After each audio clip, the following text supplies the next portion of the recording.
And we're going to show you how to take a deposit. So first I'm going to log into my POS. I'm going to go to the check screen, click the check tile here. And if I need to change my revenue center, I can do that in the top. I'm happy with the events being the revenue center. So now I'm going to hit plus in the bottom right. I'm going to go to check label and add a label. I'm going to call this Bob's Wedding. It is best practice to add a check label for your deposits so you can track them easily in your check records. After that, you're going to hit schedule check and choose a date in the future. I am going to choose Monday, March 13th and 4 p.m. as my scheduled date. You can now see there's a banner in the top left that shows that the check is scheduled for. You also have an icon to edit the deposit, and you can update the time if you need to. And you also can unschedule the check. If you click unschedule the check, this is an irreversible action, and it notifies you of that. So once you unschedule a check, you will not be able to reschedule. You'll have to start a new check to do that.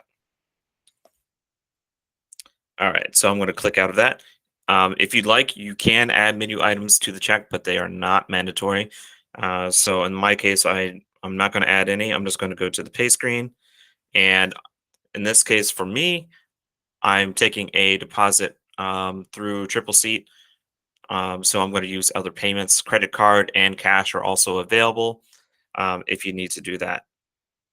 So I'm going to click other payments, and you can see all the other payment methods are grayed out. That is because I have not set them to be available for deposits. The only one I want available for deposits besides cash and credit is Triple Seat. And so I'm making that selection now, and I'm going to take my deposit. You can hit add, and you can now see deposit is on the payment. And it also tells you what type of payment it is. It's Triple Seat. If I need to edit the payment, I can. I can also refund it as well. And now I'm going to go to the check view by clicking the stack of checks in the top right. You can see here that the check is not present here. That is because the check is not open, it is scheduled. So you want to click the status drop down here and go to scheduled. And you can see Bob's Wedding is scheduled here for $100. And if I need to manage the check further, I can do that. Instead, I'm going to show you what you can do after the business day has settled. So, it's rolled over to tomorrow.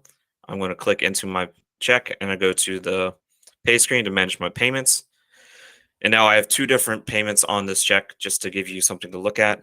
The first of which is a credit card payment. So if I need to make any changes to that credit card payment, I can click options. Doing so brings me to this manage deposit screen. You can see on the right is a history of all actions taken. So you can see a deposit was created by me and a deposit was captured. You also can see some information about the deposit on the left, including the last four, the check number, the check label, when it's scheduled for, and the current value of the deposit. If you need to refund the check or partially refund the deposit, let's say you took $1,000 deposit and there was 20 people for the event, and now you need to reduce the size of that to 15, and you need to reduce the value taken. You can do that by hitting refund. And, for example, I'm going to do 50 cents. Approval status. You can now see my deposit has been updated to 50 cents. And if I need to come back and update that again, I can do so. Before I do that, I want to show you that the refund is shown in the history. It tells you that it's a partial refund, and it also tells you who did that refund. So it does give you an audit log. If I need to charge, I can do that as well. So 50 cents. It tells you what the new total is. It tells you at the top what the current value is, and it tells you all the same information. Hit charge.